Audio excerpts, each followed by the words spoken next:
न्यूजच्या व्यक्तिविशेष या कार्यक्रमामध्ये पुनश्च एकदा आपलं हार्दिक स्वागत आहे। आज आपल्या सोबत आहे अमरावती शहरातीलच नव्हे तर संपूर्ण महाराष्ट्राला सुपरिचित असलेलं हे नाव डॉक्टर रणजित मांडवे। व्यवसायाने मुखशल्य चिकित्सक असलेले डॉक्टर रणजित मांडवे यांनी Memorial Sloan Kettering cancer centre New York येथून आपली फेलोशिप पूर्ण केलेली आहे आणि संपूर्ण भारतामधून पास आउट झालेले हे द्वितीय भारतीय आहेत, ही गोष्ट इथे महत्त्वाची आहे। सोबत आहेत डॉक्टर स्वप्ना मांडवे। दोघांचंही आपण आपल्या या व्हीसीएन न्यूजच्या स्टुडिओमध्ये यांचं हार्दिक स्वागत आहे। सर, आपण आज पहिल्यांदाच पदवी घेऊन अमरावतीमध्ये आलात आणि आज आम्हाला आपण आमच्या स्टुडिओला भेट दिली, त्याबद्दल सर्वप्रथम मी व्हीसीएन न्यूजच्या वतीने आपलं हार्दिक अभिनंदन करतो। मला सांगा सर, एखादी गोष्ट ज्यावेळेस म्हणजे ज्यावेळी आपण इथे पहिल्यांदा मला असं वाटतं की आपण लेक्चरशिप पण अमरावतीमध्ये केलेली आहे, तर आपल्या आयुष्याची सुरुवात म्हणजे डॉक्टरी व्यवसायाची सुरुवात कुठून आणि कशी झाली? माझी सुरुवात अमरावती डेंटल कॉलेज UIWS सोसायटीद्वारे संचालित डेंटल कॉलेजपासून सुरुवात झाली। माझं ग्रॅज्युएशन हे अमरावती युनिव्हर्सिटीमधून झालं। नंतर पोस्ट ग्रॅज्युएशनसाठी मी नागपूर युनिव्हर्सिटीला गेलो, तिथनं मुखशल्य तज्ज्ञ म्हणून पोस्ट ग्रॅज्युएशन केलं। MDS झालं आहे माझं। त्यानंतर मी पुढच्या एज्युकेशन हायर एज्युकेशनसाठी सुरुवात माझी टाटा मेमोरियल कॅन्सर हॉस्पिटलपासून झाली।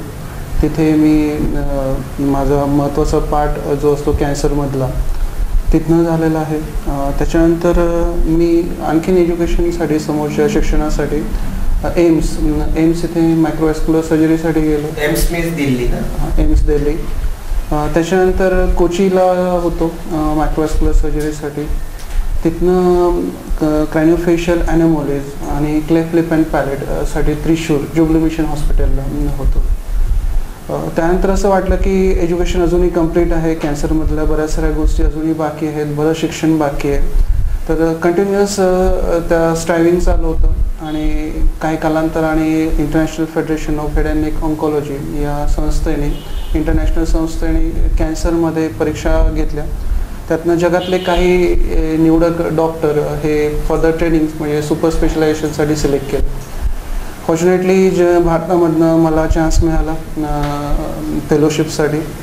आणि Memorial Sloan Kettering cancer centre हे जगातलं सर्वात मोठं सेंटर आहे कॅन्सरसाठी। इथे सर्वात अत्याधुनिक सुविधा, आणि आज जर आपण थोडं गुगल सर्च केलं तर रँकिंग पाहिले आपण तर त्या हॉस्पिटलची रँकिंगद्वारे पण एक नंबर 1 म्हणून हॉस्पिटल म्हणून गणना केली जाते। माझा यानंतरचा जो प्रश्न आहे तो मिसेस मांडवे यांना राहणार आहे। डॉक्टर मॅडम, आपण मला सांगा की आपण या वैद्यकीय व्यवसायामध्ये आपली सुरुवात कशी आणि केव्हा झाली? माझं ग्रॅज्युएशन 2006 मध्ये पूर्ण झालं MUHS नाशिक युनिव्हर्सिटीमधून, आणि त्यानंतर मग MDS झालं माझं ऑर्थोडॉन्टिक्स अँड स्माईल करेक्शन, ते सुद्धा MUHS नाशिक युनिव्हर्सिटीमधूनच झालं। आणि त्यानंतर मग मी स्पेशलायझेशन केलं clinical research that too from Cranfield University United Kingdom इथून। आणि मग त्यानंतर मी काही मल्टीनॅशनल फार्मा कंपनीजचे क्लिनिकल ट्रायल्स होते, पर्टिक्युलरली जे हेड अँड नेक कॅन्सरचे ट्रायल्स आहेत, मी त्याच्यावर वर्क केलं आहे। आणि आता सध्या मी माझी प्रॅक्टिस चालू केलेली। म्हणजे तुम्ही आणि सर दोघं पण कॅन्सर या विषयावरती मॅक्झिमम आपलं वर्क आहे? माझं मॅक्झिमम वर्क हे कॅन्सरवर आहे, आणि मॅडमचं वर्क हे कॅन्सरनंतर येणाऱ्या डिफॉर्मिटीज आणि स्माईल करेक्शन ओव्हरऑल फेस करेक्शनवर आहे। त्यांचा एक पार्ट एज्युकेशनचा क्लिनिकल ट्रायल्सवर होता, आणि ते मला प्रामुख्याने सांगायला आवडेल की जेव्हा त्यांनी क्लिनिकल ट्रायल्स घेतल्यात त्यांचं एक मल्टीनॅशनल कंपनीमध्ये कॅन्सरवर रिसर्च झालं आहे, आणि त्या ड्रगवर त्यांचं नाव आहे कॅन्सर संदर्भाच्या याच्यामध्ये। म्हणजे ही यांच्या या व्यवसायातली जमेची बाजू त्या ती जे पेटंट झालं असेल जी कुठले त्याच्यावरती यांचं नाव आहे। सर, पुनश्च मी आपल्याकडे येतो। एखादा ज्यावेळी आपल्याकडे म्हणजे आपण हेड नेक आणि ऑन्कोलॉजी हेड नेक कॅन्सर याच विषयामध्ये आपली मास्टरी आहे। पुष्कळदा पेशंट्स आपल्याकडे जे येतात ते काही तुटलेले फुटलेले किंवा माझा जो विकृती असलेले किंवा कोणाचा डोळा कापला गेलेला आहे, कोणाचं काही आहे। मी आपले जे ब्रोशर्स आता म्हणजे प्रेक्षकांनी पण बघणार प्रेक्षक, तर ह्या माझा एकदाचा आपला असा पण अनुभव आहे की जवळपास 36 आवर्सची एक शस्त्रक्रिया आपण पार पाडलेली आहे. सर, आपल्याकडचा एक वैद्यकीय विद्यार्थी ज्यावेळी न्यूयॉर्क सारख्या ठिकाणी जातो, म्हणजे भारतामधून आपल्याला हा बहुमान मिळाला, हाऊ यू फील? डेफिनेटली माझ्यासाठी एक प्राऊड मुवमेंट होता आणि त्या प्राऊड मुवमेंटपेक्षा एक संकल्पना होती की आपण वापस जाऊन आपल्या भारतीयांसाठी काही, आपल्या देशवासियांसाठी काही करू शकतो. हा एक सर्वात महत्त्वाचा फॅक्टर होता, कारण आपल्या इथे कॅन्सर याचं प्रमाण खूप जास्त आहे. कॅन्सर म्हटलं की कर्करोग, आणि हा कर्करोग म्हटलं की एक भस्मासुरासारखा लागलेला आहे समाजाला. आज आपण पाहायचा प्रयत्न केला, जवळपास 1,40,000 ते 1,60,000 कॅन्सर आहेत दरवर्षी ते पण, आणि त्याच्यावरती पण आपण पाहायचा प्रयत्न केला, जवळपास प्रत्येक घंट्याला 14 लोक मृत्युमुखी पडतात या कॅन्सर एका तासात. याचं प्रमाण हे खूप भयावह आहे. आणि आज ग्लोबल सर्वेनुसार जर आपण पाहायचा प्रयत्न केला तर 10 million peoples will die because of this cancer over the 2030.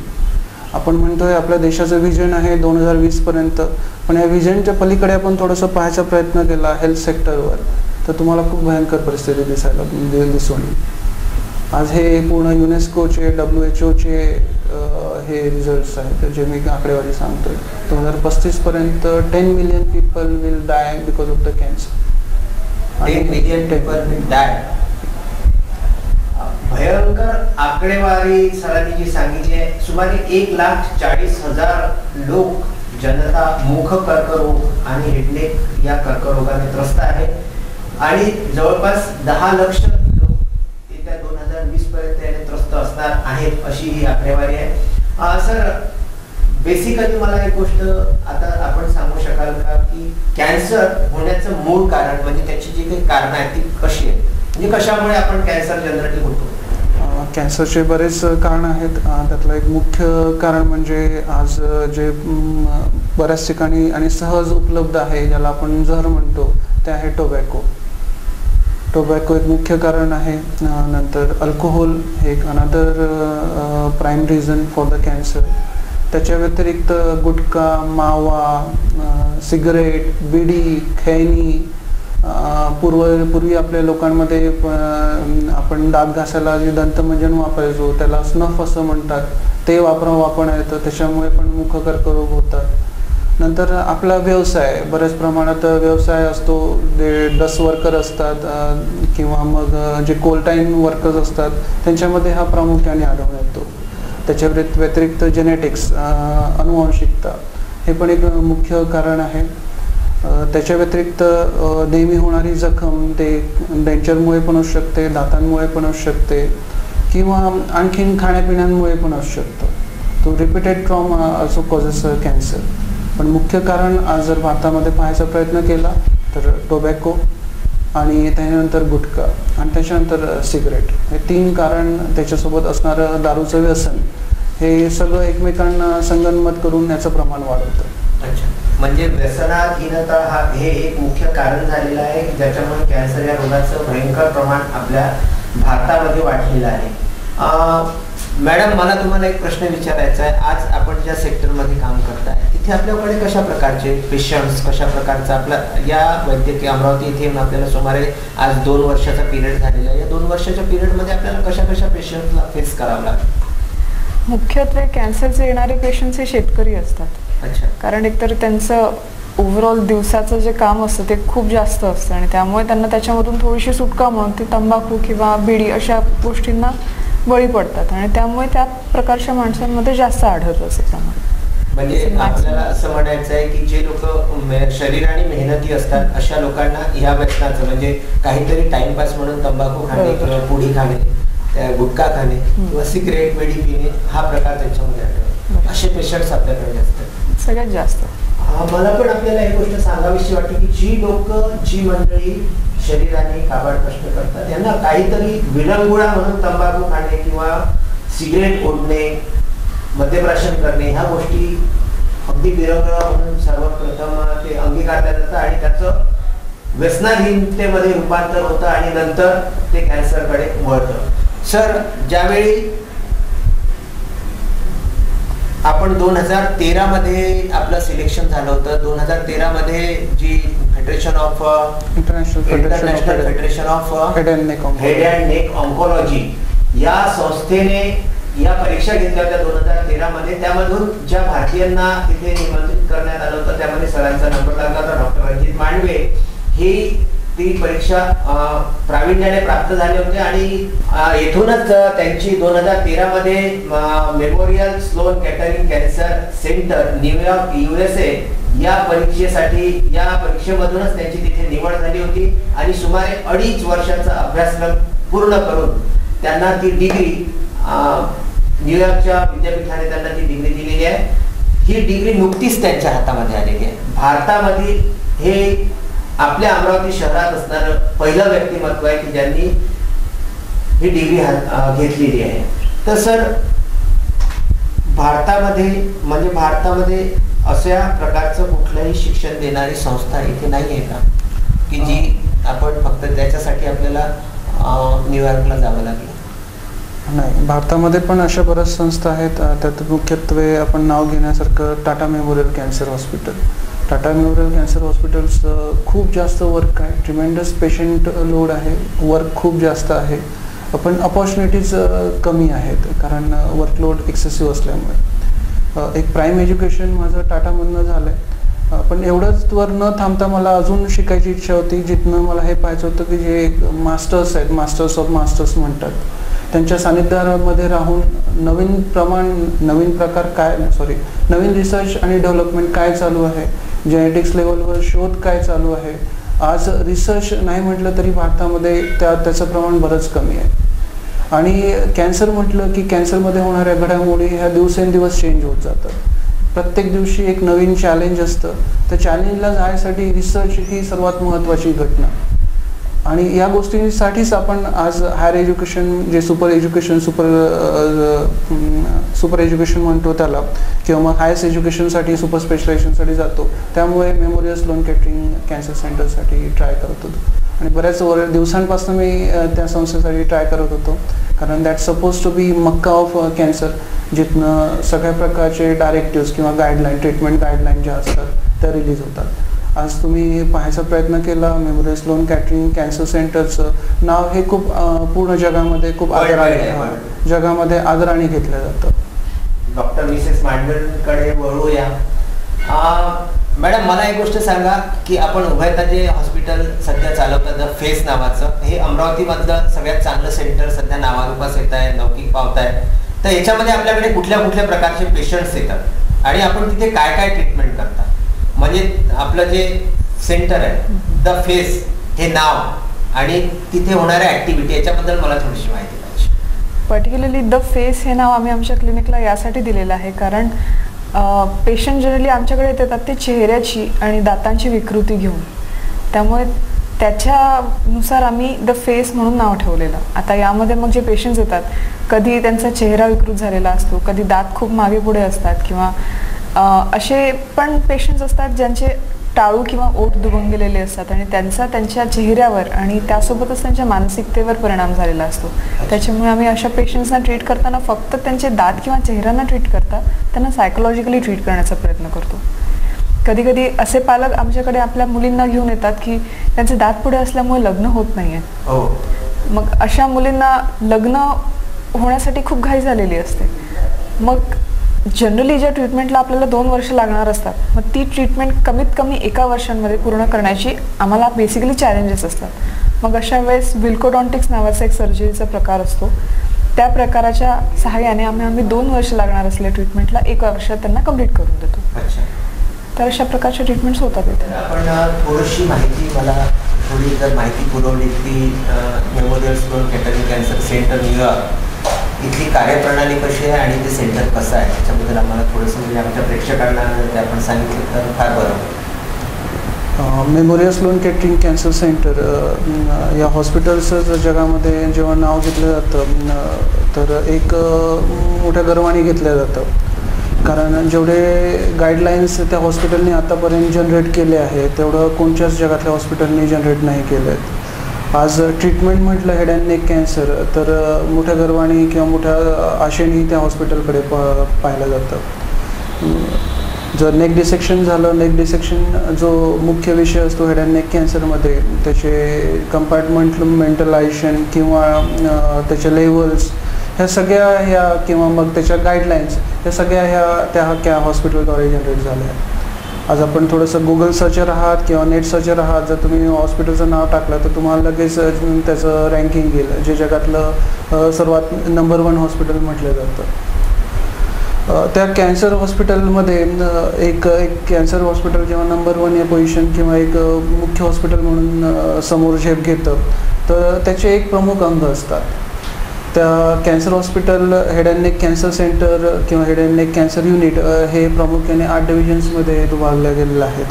त्याचे जे डायरेक्टर आहेत ते डॉक्टर JP शाह, जे जगातले सर्वात मानाचं बिरुद म्हटलं जातं त्यांना. आज कोणत्याही ENT सर्जन, जनरल सर्जन किंवा मग ऑन्को सर्जनला आपण त्यांचं नाव सांगितलं तर त्यांचं मोठ्या आदराने नाव घेतलं जाईल. असे हे डॉक्टर JP च्या सानिध्यामध्ये मला माझं सुपर स्पेशलायझेशन म्हणा की फेलोशिप म्हणा हे कंप्लीट करता आलं. दुसरे महत्त्वाचं व्यक्तिमत्व म्हटलं की डॉक्टर वॉंग, जे फ्युचर डायरेक्टर आहेत हेड अँड नेक कॅन्सर इन्स्टिट्यूशनचे. त्यांचं प्रावीण्य हे मायक्रोवॅस्क्युलर सर्जरीमध्ये आहेत. तिसरे आहेत डॉक्टर मुरे ब्रेन म्हणून आहेत. He is working on the carotid body tumours, म्हणजे कॅरोटिड वेसल्स जे असतात, जे महत्त्वाच्या रक्तवाहिन्या असतात त्या शरीरातल्या, त्याच्या ट्युमर्सवर त्यांचं युनिट पूर्ण वर्क करतं. डॉक्टर अलेक्झांडर म्हणून आहेत, those work on the transcranial cases, means cases जे आपल्या नाकापासून किंवा मग वरच्या साईडला मेंदूपर्यंत पोहोचतात, त्या ट्रान्सक्रॅनियल केसेसमध्ये त्यांचं प्रभुत्व आहे. डॉक्टर जिओल नील म्हणून आहेत, त्यांचं मुख्य सलावरी ग्लँड कार्सिनोमाज यावर वर्क आहे. आणि त्याच्या व्यतिरिक्त आणखीन 2 डिव्हिजन्स आहेत. डॉक्टर रे म्हणून ज्यांचं रेडिओ ऑन्कोवर बरंच सारं वर्क आहे. आणि डॉक्टर मुफे, those is working as a head and neck onco surgeon there. तर असं 7 ते 8 लोकांवर त्या पूर्ण हेड अँड नेक युनिटची भिस्त आहे आणि ते बऱ्याच वर्षांपासून अविरत त्यावर कार्य करत आहेत. त्यांचे बरेच सारे पब्लिकेशन्स आहेत. आज त्या हॉस्पिटलचे जवळपास 1000च्या वरती इंटरनॅशनल पब्लिकेशन्स आहेत, 1000च्या वरती. आणि बरेच सारे टेक्स्टबुक आहेत, गाईडलाईन्स आहेत. त्या प्रत्येक देशातल्या प्रत्येक कॅन्सर तज्ज्ञाला मदत होते त्याची. त्यामुळे त्या हॉस्पिटलचं नाव म्हणा की एक आदरानेच सगळ्यांमध्ये घेतलं जातं. अच्छा, एक विषय असा आहे की सरांनी न्यूयॉर्क सारख्या सिटीमधून इतकी मोठी डिग्री घेतल्यानंतरही त्यांचा जो या मातीशी ते निगडीत आहे, त्या मातीला त्यांनी जपलेलं आहे. आणि अमरावती सारख्या ठिकाणी द फेस नावाचं राजापेठ पोलीस स्टेशनच्या बाजूला त्यांचं हॉस्पिटल आहे. आणि येत्या काही वर्षामध्ये त्यांना खूप मोठं काहीतरी करायचं आहे. ती पण माहिती आपण त्यांच्याकडनं आता जाणून घेणार आहोत. सर, आपण इथे आता अमरावतीमध्ये स्थायिक झाला आहात जवळपास. आपल्याला अमरावतीकरांची सेवा करण्याची इच्छा आहे. आपण ज्या मातीत आपले काय काय प्लॅनिंग्स आहेत? महत्त्वाचं म्हणजे कसं आहे की या मातीने मला बरंच दिलं. या मातीने मला पेशन्स दिला, या मातीने मला एज्युकेशन दिलं, या मातीने मला वैभव दिलं. तर बऱ्याच वर्षापासून इच्छा होती की या इथल्या लोकांसाठी, इथल्या मातीसाठी काय करू शकतो म्हणून. त्याचंच एक प्रमाण म्हणा की त्याच्याच दृष्टीने एक मदत म्हणा की मला एक अपॉर्च्युनिटी मिळाली न्यूयॉर्क इथे जाऊन सुपर स्पेशलायझेशनसाठी, फेलोशिपसाठी हेड अँड नेक कॅन्सरमध्ये. भविष्यामध्ये एक स्वप्न आहे जे मी ग्रॅज्युएशन असताना पाहिलेलं. जेव्हा मला एक पेशंट माझ्या अक्रॉस आला, जेव्हा मी ट्रीटमेंट करताना की एक कॅन्सरचा पेशंट येतो आहे आपल्याकडे आणि सुविधा अभाव आहे, त्याला मला मुंबईला पाठवावं लागतं. तर माझे खूप म्हणजे असं म्हणा की अर्ली ग्रॅज्युएशनचे दिवस होते. तो प्रसंग अजूनही आठवतो आहे. तो प्रसंगच माझ्या जीवनासाठी एक महत्त्वाचा टर्निंग पॉईंट ठरला, ज्याच्यावरूनच मी ठरवलं की बाबा आपल्याला समोर काय करायचं असेल तर आपण कॅन्सरमध्ये कार्य करायचं आहे म्हणून. तर पेशंट मला अजूनही आठवतं आहे, बाबाराव म्हणून त्या पेशंटचं नाव होतं. या 40शीतला शेतकरी माणूस. आणि जेव्हा मला पाहिलं तेव्हा मला असं वाटलं की बाबा कॅन्सर आहे. मी माझ्या सिनियर्सला विचारलं ट्रीटमेंटबद्दल, तर मला एकच उत्तर मिळालं की आज आपल्याला त्याला टाटा कॅन्सर हॉस्पिटलला पाठवावं लागतं. तिथनं टाटा कॅन्सर हॉस्पिटलला जाणे, तिथे पूर्ण ट्रीटमेंट करून घेणे, तिथे राहणे 2 ते 3 महिने, त्यानंतर रेडिएशन थेरपी पूर्ण करून घेणे आणि किमोथेरपी पूर्ण करून घेणे एक सहज मध्यम वर्गाला सहज शक्य नाही. आणि तो पेशंट मी समोर पण एक थोडासा भावनात्मक दृष्ट्या अटॅच असल्यामुळे किंवा एक भावनात्मक व्यक्ती असल्यामुळे त्या पेशंटचा मी फॉलोअप घ्यायचा प्रयत्न केला. तो पेशंट तिथपर्यंत पोहोचलाच नाही. त्याचे नंतर होणारे हाल मला अजूनही म्हणजे पाहण्यासारखे होते. तो एक टर्निंग पॉईंट ठरला. तिथनंच ठरवून मी एक कॅन्सरकडे वाटचाल केली. आज ते वाटचाल एक पूर्णत्वाकडे येते. अजून मला एक सेंटर मी चालू केलं आहे ऑलरेडी आणि बरंच सारं वर्क एक कॅन्सर हॉस्पिटलच्या दृष्टीने वर्क करायचं आहे. एक समोरचं भविष्यामध्ये आपल्याला कॅन्सर हॉस्पिटल एक चांगलं सुसज्ज असं कॅन्सर हॉस्पिटल सुरू करण्याची इच्छा आहे. अच्छा. एखाद्या व्यक्तीला ज्यावेळेस कुठलं यश मिळते आणि ती व्यक्ती मोठी होते तर नेमका त्याच्यामागे कोणाचा तरी ज्या स्टेप्सवरती तो पाय ठेवून वरती चढत राहतो असा कोणाचा तरी वरदहस्त आपल्याला लाभलेला असतो. तर सर आपल्या लाईफमध्ये जेव्हा आपण आज इतक्या परीक्षा क्रॉस केल्यानंतर आज या पदावर आरूढ झालेला आहात तर अशा कुठल्या स्टेप्स आपण चढलेल्या आहात आणि आपल्या या लाईफमध्ये कोणाचा वरदहस्त आपल्याला लाभलेला आहे? सर्वात महत्त्वाचं वरदहस्त किंवा आशीर्वाद म्हटलं तर आईचा आणि वडिलांचं. आज त्यांनी जे स्वप्न पाहिले ते पूर्ती आपण करू शकतोय त्याच्यापेक्षा मोठी गोष्ट मला वाटत नाही. आपण म्हणतो देव, पण मला असं वाटतं देवापेक्षाही महत्त्वाचं माझ्या दृष्टीने आज आई आणि वडील आहेत. त्याच्यानंतर पत्नीचा, तुम्हाला असं म्हणतं की पत्नी ही अर्धांगिनी असते. तिचा हा नेहमीच मी म्हणतो अर्धा वाटा असण्यापेक्षा सिंहाचा वाटा असतो तुमच्या यशामध्ये. मला आणखीन एक महत्त्वाचं व्यक्तिमत्वाचे सर्वात महत्त्वाचं वाटतं मला की माझे मोठे भाऊ. तर माझ्या मोठ्या भावांमुळेच मी आज इथपर्यंत पोहोचू शकलो. नाही तर ते शक्यच नव्हतं की मला सगळं मॅनेज करून इथपर्यंत पोहोचलं. त्यांनी प्रत्येक स्टेपला माझी काळजी घेतली, त्यामुळेच आज इथपर्यंत मी पोहोचलो.